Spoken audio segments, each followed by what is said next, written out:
Stephanie Dalfonzo is a coach helping women uncover and heal the stuff in their past they don't even know that has been holding them back.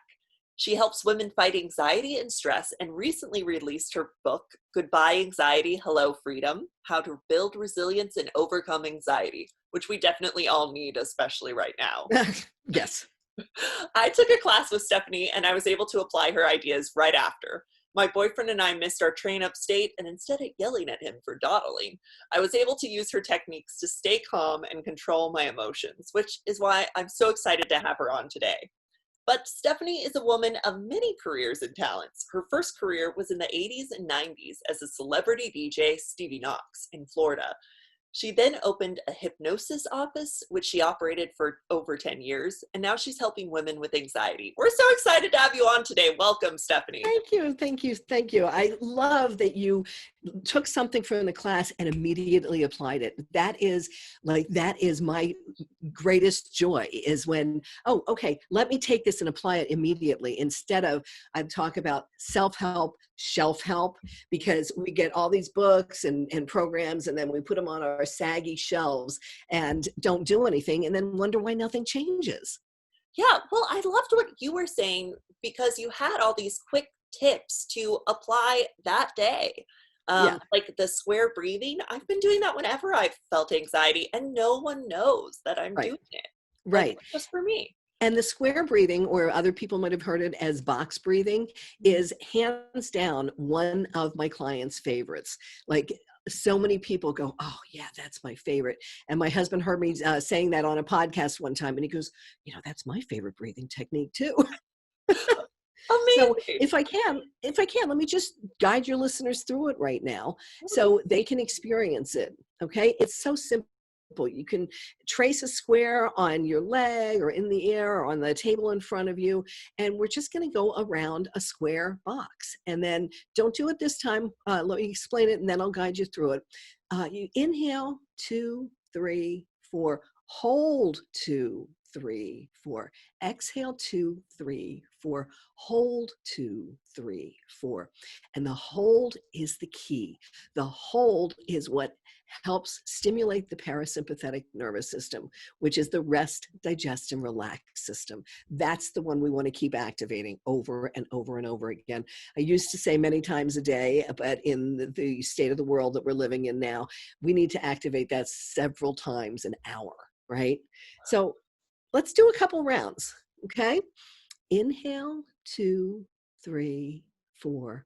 Hold, 2, 3, 4. Exhale, 2, 3, 4.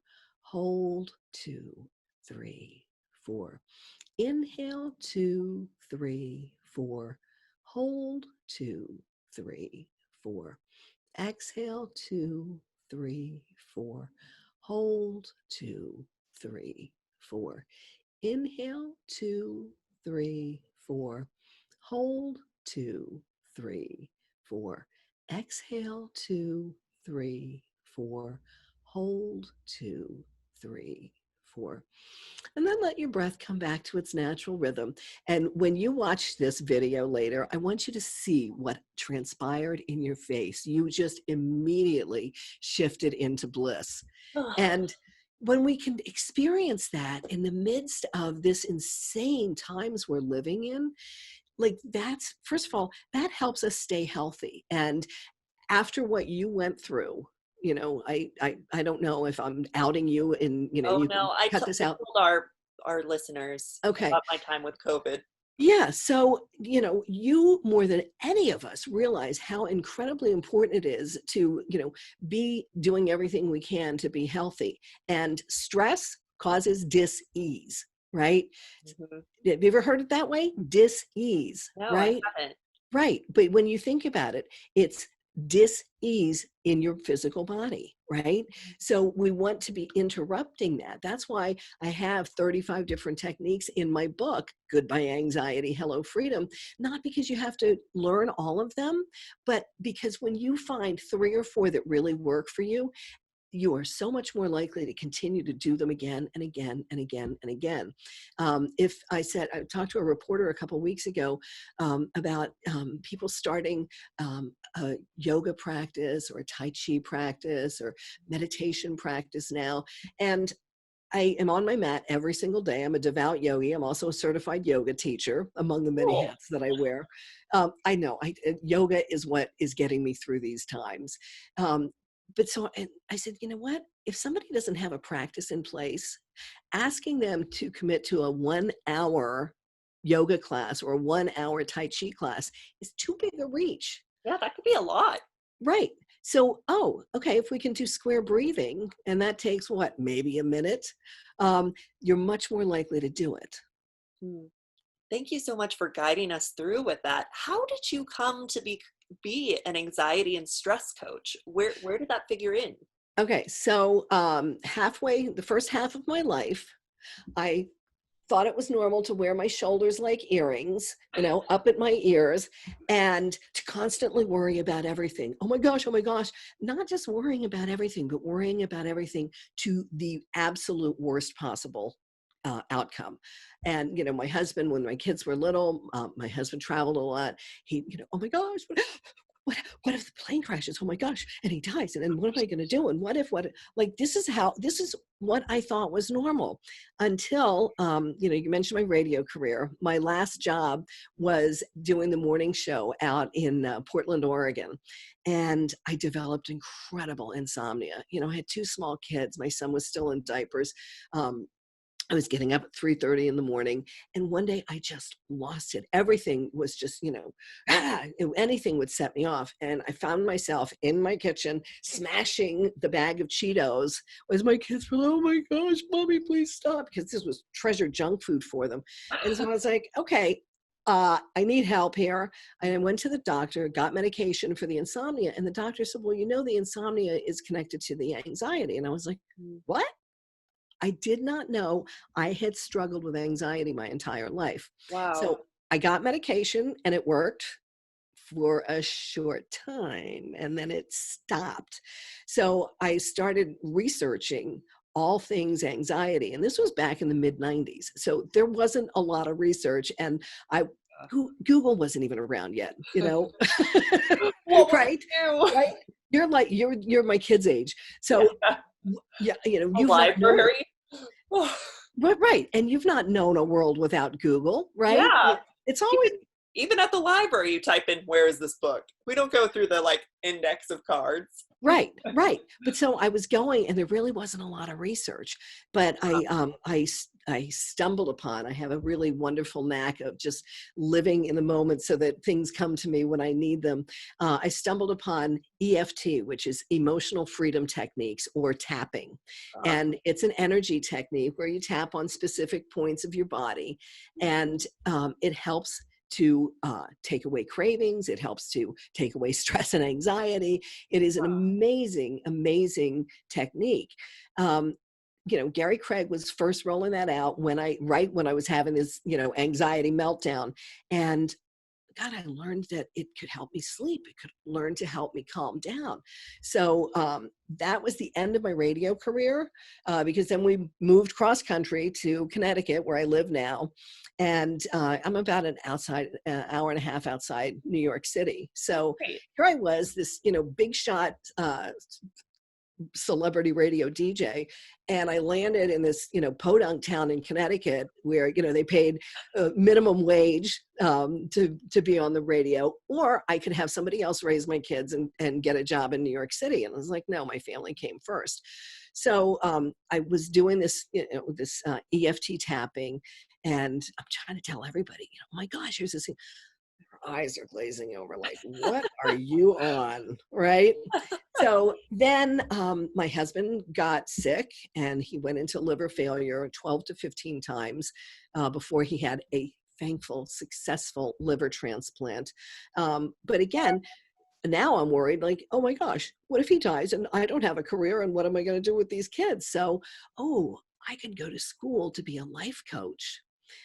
on the computer. And, again, you don't understand this, Alice, because it's, you've never known a world without that, but that was Uh, cutting edge technology back then. So I started going to school to be a life coach. And I, I saw that in the EFT world, a lot of people who were in EFT were also in hypnosis. And so I got curious and I went and trained with a brilliant woman in New York City, and became a certified hypnotist. And I was astounded day one, like change can happen like that. uh, Oh my gosh, I felt like, the heavens had opened and I finally knew what my purpose in life was.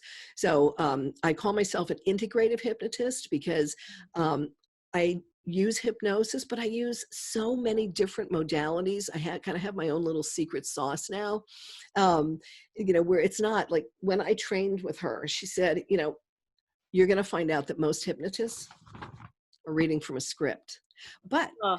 they have the paper inside a page protector, so you don't hear when they turn it over. And she said, I'm not going to teach you that way because one size doesn't fit all. Mhm. And your client is going to give you everything you need for the script. And so I know how to draw out what is going to help us get to the root cause of whatever the issue is. I've got currently working with 2 golfers and somebody for emotional eating, somebody for fear of highway driving. Uh, And so all right, so I've got 2 golfers at the same time. If I read the same script to them, it might help them, but each of their issues is going to be something else. yeah. So before I was done with my hypnosis practice, she'd never seen somebody do this. I was like, oh, I knew what I was supposed to do in life. I'd rented an office. I had a website. Again, this was back in 2004. Yeah. So, I had a website. I had brochures and business cards, which, that was the old school way of doing it back then. And I didn't look back. And so I literally, I just whew, and I was in the black from the beginning, because I knew I knew that this was what I was supposed to do. Long before anybody was talking about the law of attraction, when I was 14 years old, I knew I was going to be a celebrity radio DJ. And Wow. you might not even know what this is, Alice. Do you know what hitchhiking is?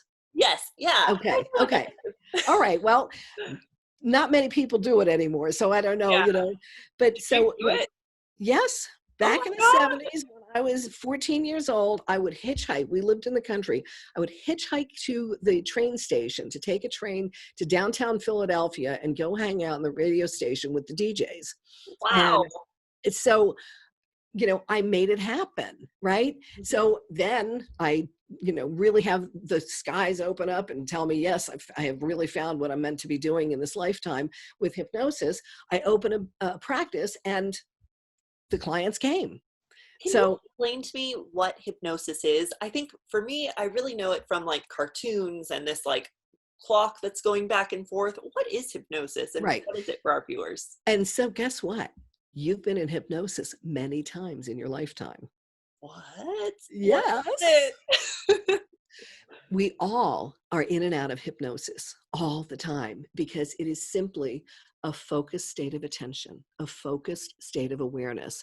Now, with your theater background, you'll understand this. When you're in a movie theater or you're in a theater with live actors and they want you to cry and you start tearing up, or they want you to jump and you jump in your seat. For that moment in time, you're in the moment. You are so focused on what's going on that you are not aware that you're in a movie theater or in a theater, right? And so, It's always our goal as an artist to create that moment. Huh. Yes. And it's hypnosis, right? Interesting. If you've ever been driving somewhere and you get there and you don't remember the drive, it's called highway hypnosis. Oh, And interesting. when my daughter was 16 years old, she came home from driver's ed one night going, Mom, we talked about highway hypnosis tonight. And so what it means is, you're not falling asleep. A lot of people, think you go under when you're in hypnosis, and it's not that at all. It's that we're accessing the subconscious mind, which is where our power is. Our conscious mind is about 10% of our brain. 90% is the subconscious mind. So when we are driving somewhere, say we're driving to work, and we get there and we don't remember the drive, it was because our conscious mind was off chewing over the fight that you had with so-and-so last night. And Uh, your subconscious mind, which is always on, has you driving safely. wow, that's so interesting. That happens to me all the time. Okay. So Yeah. yeah, so it's, again, there's so many misconceptions because, all the stuff on TV and movies, it's meant to be entertainment, and stage hypnosis, it's meant to be entertainment. And, thankfully for the stage hypnotist, because there was a period of time where there was such a backlash against hypnosis. This is, years and years back. Uh, The stage hypnotists are the ones who kept it still going until it could come back into into a resurgence. wow. And I was trained as a stage hypnotist, but it Huh. was like, that's not, I don't want to just make people, laugh and have fun. I'm here to make a difference in the world. And, I truly believe, the fact that I wrote this book 2.5 years ago, and I told you before we started recording that I heard a whisper in January of 2018, write the book. And from that whisper until the publication date was 60 days. Like, that's unheard of. That's insane. Yeah. How Right. do you get a book out in 60 days? And you know what? I can't even tell you, because I look back on that now and I'm like, how did I do that? But I believe in divine guidance. And so, I know to hear that whisper. Now, it's so interesting that a year before that whisper, I had seen a targeted Facebook ad, and the tagline was "Goodbye Anxiety, Hello Freedom." And I was like, that's a great URL. And so I had bought the URL. Wow. Um, yeah. And then a year later, yeah. Oh, that's awesome. Wow. And since you are into like stress and anxiety, what can we be doing now? We need to read your book, obviously. Um, Yes, which is available on Amazon. perfect. So the book is intentionally thin. It's like 100 pages, and that's it. Because if you weren't stressed and anxious before now, you are now. There was, this was just, so sad for me to see this, that Express Scripts said that prescriptions for anti-anxiety medication rose 34.1% in 1 month. And that was mid-February to mid-March. And here we are now in July, and it's only gotten worse and worse. So if I hand you a 400-page book on how to, say goodbye anxiety, hello freedom, you're going to freak out, right? But Yeah. if I pull out this thin book and say, hey, guess what? I only want you to read the very first two short chapters, and then peruse the rest of the book, because the techniques are in alphabetical order, specifically so you don't have to read the whole book. Right? I want you to just Great. peruse through the book and find a couple of things. What's right now? What's that about? Well, Alice, what's right now? Huh. No, what's Oh, right like now? actually asking? Yeah, Uh, I'm with my boyfriend. We were apart for so long because I was so sick, and yeah. then also I like left for California because I was really scared of the city. But I've come back to New York, and it feels a lot safer. I have a lot less anxiety about being here because Good. everyone is taking it seriously and wearing masks. So I think that's what's right now is getting back into my routine of life in New York. Yes. And Yeah. so that's one of the techniques. And you can actually do this with your boyfriend. Hey, what's right now? I'm healthy. I'm safe. I have food in the pantry. And this is something I want your viewers to understand, that you can do this with your girlfriends. You can do this with family members. If you have kids, play this game with the kids, because it's so easy. It goes hand in hand. Again, this is one of the techniques for my book. Another one is to take a digital timeout. We're on our phones and our computers all the time now, and bombarded with, every day, they're saying it's even worse. Every day, it's worse and worse and worse. And so when we're constantly connected to that, we have to take a break from it. So, okay, wait, what's right now? I'm having a great conversation with you, and I'm healthy, and my dog is here snoring, and I have food in the pantry. So um, when we can start the overall principle that I would really love your viewers to understand is, however you do it, you need to find times to take breaks from the stress and anxiety. Our hearts take a rest between every beat, right? So think about that. Our hearts beat and rest, and beat and rest. And collectively, globally, it's as if we all have our foot on the accelerator for the sympathetic nervous system, which is the fight, flight, or freeze, which I think, most people say fight or flight, but I really have been emphasizing the freeze because I think mid-March, you were really at the beginning of the wave in our country and in our city. But mid-March, I think, is when collectively, whether, I don't know if it was just as us as Americans or if it was more global, but into that freeze mode. And, Yeah. people just, I think in our part in the Northeast, I think that we started to breathe a little sigh of relief. And then we started seeing what's happening in the rest of the country in horror and, aghast. And people have gone back into that. And so it's so important. And, again, I could have never realized when I wrote that book how desperately we would need it today. So, I'm not trying to hawk my book, and, I'm certainly not going to get wealthy, selling a paperback book on Amazon.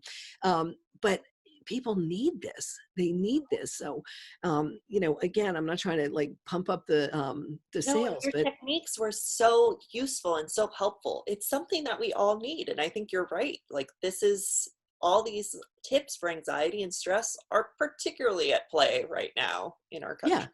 Well, and one of my current clients, her friend mailed her a copy of my book, and then that's how she came to work with me. So, right. And so, the thing that you don't know about the book is I have an initiative that for every book I sell, every paperback I sell, I donate one to a school or organization that will teach emotional skills to kids. Because long before COVID, I had been saying for years and years and years, and long before I wrote the book, was we need to be teaching kids these skills. We don't teach them how to manage their emotions, and we need to. And I was saying this long before COVID, and then COVID hit, and kids are home with their parents who are newly trying to work from home and homeschool their kids at the same time. And the whole family is stressed. And most of the techniques in the book are simple enough to teach a 6-year-old. Mm, that's great. Oh, that's wonderful that you're donating some of those books. Well, it's in the model of Tom's shoes and Bomba's socks. And, oh, all right. So Tom's shoes, oh my gosh, you have to go look this up. You're going to fall Okay, in love with them and with Bomba's socks. please. They have this. We sell one, we donate one. Tom's shoes is, they're donating shoes to people Oh, in, the shoes. Okay, right. I thought it was another book. I was like, oh, I don't know this book. No. And then Yeah. Bomba's socks. Oh, And I didn't so, know they did that too. yeah, they That's do. really cool. Yeah. And so Huh. it's, it's, I think that, when we receive a lot, we need to share that. And, that's just who I am. It's, Yeah. So you've had your hand in so many different aspects and like parts of the world. What is next for you? What's next after COVID? so I think I would like to hope that I become, and this is what I'm working toward, that I become a recognized thought leader. Um, because from the class that you took with me, I am a teacher at heart, right? Mhm. And that I really believe that my entire life has been prepping me to be a leader in this moment, to shine the light and shine the light on hope and possibilities, and that we can not just survive COVID, but we can thrive through it.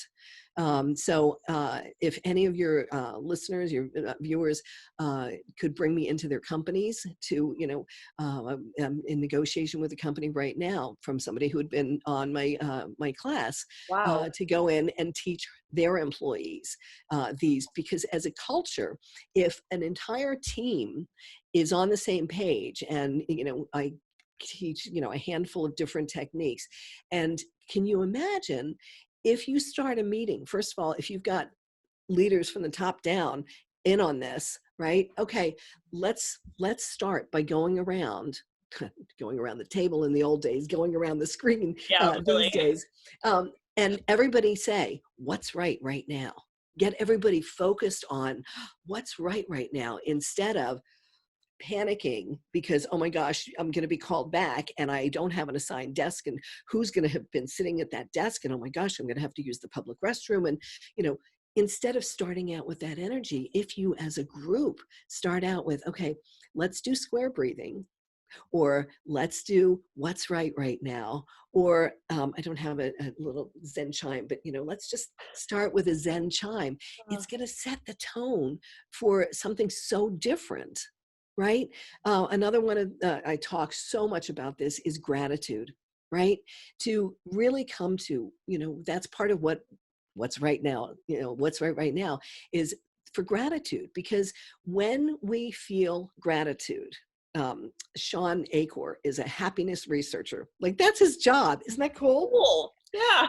He has done research and proven that when we experience gratitude, we get our bodies to produce the happy hormones, serotonin and dopamine, which are what's found synthetically in certain medications that I Oh, mentioned earlier, yeah. right? So Amazing. get up in the morning, write in your journal, and I'm talking handwrite, not on a screen.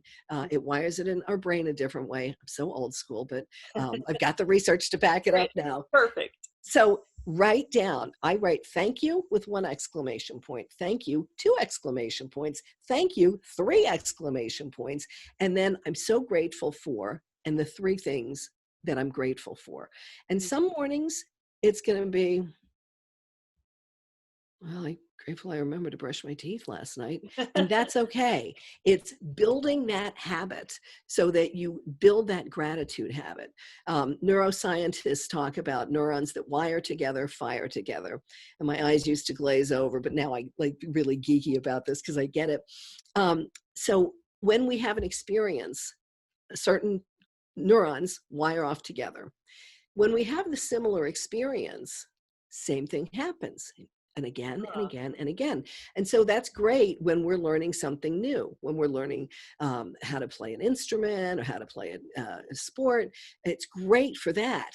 However, when we experience trauma, whether it's capital T trauma or small t trauma, that same thing happens over and over and over again. And so that's why, like this person I'm working with, the fear of highway driving, I will guarantee that when I get to the root cause, it's going to be something from her childhood that's very insignificant.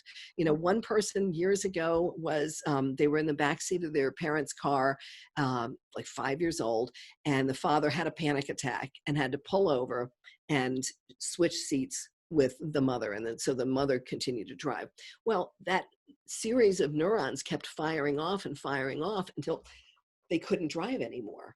Huh. And so, yeah, so we want to start building up these new neural pathways of gratitude, so that rather than, oh my gosh, oh my gosh, it's even worse today, we start firing off, oh, I'm grateful for this, I'm grateful for this. And then it's training us to look for gratitude. That's wonderful. Yeah. That's something I definitely need to do and implement. And I love that idea of like doing it every day, Yeah. to get into that habit. Yeah. Um, so, Stephanie, how can people get in contact with you? So they can find your book on Amazon, and then you Hmm. also have an amazing website. Oh, thank you. Thank Yeah. you. It's my name, stephaniedalfonzo.com. Also, look at sheconquersfear.com. Huh. It is a picture says 1,000 words. It's the pictures of 19-year-old Sarah, who had a crippling fear of flying. And you'll see on this page, there's a picture of her co-piloting a small plane. There's a picture of her skydiving out of an airplane. And Sarah, who I think when we worked together, she was at NYU, and I think she had a, like a business major or something. Oh, she went on to create her own very successful business as the 5-foot traveler. She's traveled all 7 continents, over 140 countries. And you will see on her homepage, that's the She Conquers Fear is mine. On her homepage of her website, she says, I had a crippling fear of flying. Wow. And then I just Incredible. updated the page the other day because I checked in with her in mid-March, as COVID swept the globe. I checked in with her to see how she was doing because she was quarantined in Norway. And I know there are worse places to be quarantined, but to be quarantined half a world away from your Away from family. everything. So she was quarantined there. The flights kept getting canceled. She was quarantined for 14 days when she got back home before she could go to her family. And I checked in with her and I said, how are you holding up? And she goes, I'm doing well because I'm still using the techniques that you shared with me all those years ago. And so Wow. I share that with you and your viewers to understand that this is not do the square breathing once and you're going to have this, wonderful balance. It's not going to happen, right? It is not going to happen. Do I do my practices every single day? Yes. And that's why I am, I have had 3 bad days. We're in what, month 4? I'm losing track of all this. I've had 3 bad days since March. Wow. That's it, I right? I need to work on that. Well, and you know what? I know, you're probably still somewhat in recovery mode because that was just such a horrendous toll on you physically, and I'm sure emotionally as well.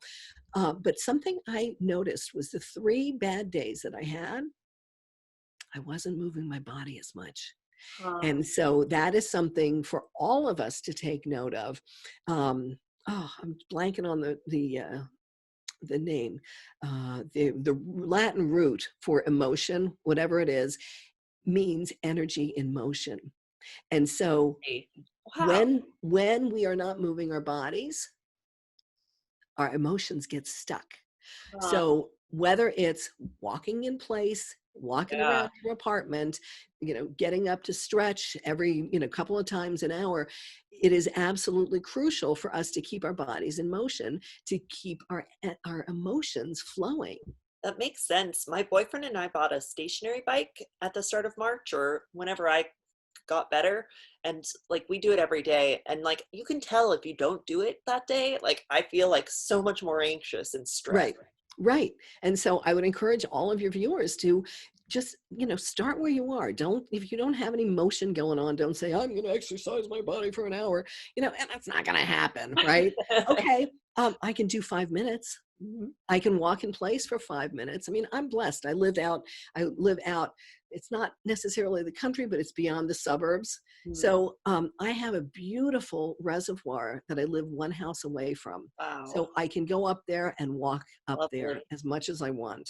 And, there's lots of space, so I don't have to wear the mask the whole time. And I Oh, realize I am very, very blessed for that. I'm very, very grateful for that.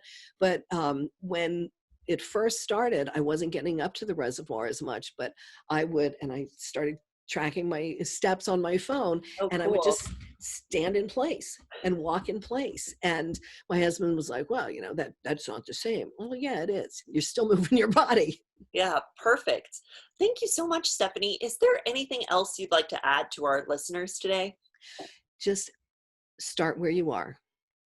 Mm. Start where you are without judgment, without, beating yourself up. Just, ooh, what's one thing, just one thing I can implement to start moving on the path to more emotional balance, more emotional freedom. Mm. Thank you so much, Stephanie, for being on today. Thank you, Alice. This was a really lovely conversation.